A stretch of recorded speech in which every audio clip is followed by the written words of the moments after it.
Taipei, Taiwan, U.S. House Speaker Nancy Pelosi, meeting leaders in Taiwan despite warnings from China, said Wednesday that she and other members of Congress in a visiting delegation are showing they will not abandon their commitment to the self-governing island.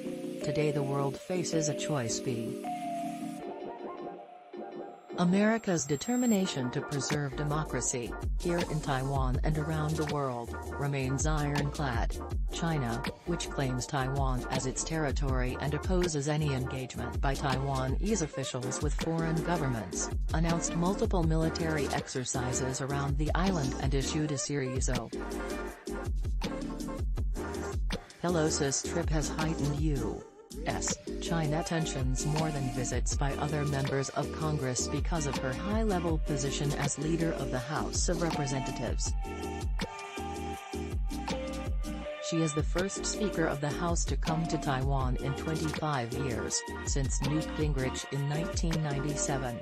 Tsai, thanking Pelosi for her decades of support for Taiwan, presented the Speaker with a civilian honor, the Order of the Propitious Clouds. She was more pointed about Chinese threats in her remarks than Pelosi was. Facing deliberately heightened military threats, Taiwan will not back down, Tsai said. We will firmly uphold our nation's sovereignty and continue to hold the line of defense for democracy.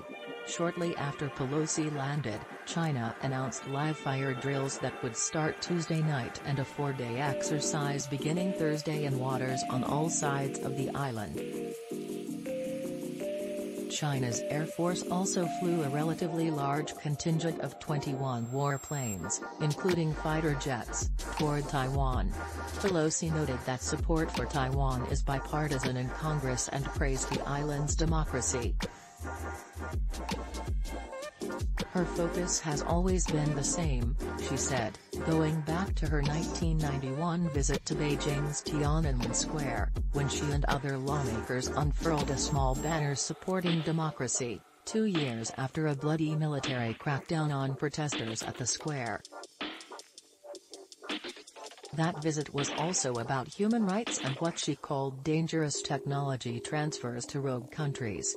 Pelosi is visiting a human rights museum in Taipei later Wednesday before she departs for South Korea, the next stop on an Asia tour that also includes Singapore, Malaysia, and Japan.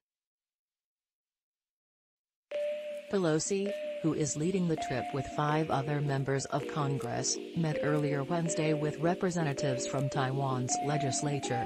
Madam Speaker's visit to Taiwan with the delegation, without fear, is the strongest defense of upholding human rights and consolidation of the values of democracy. The administration of U.S.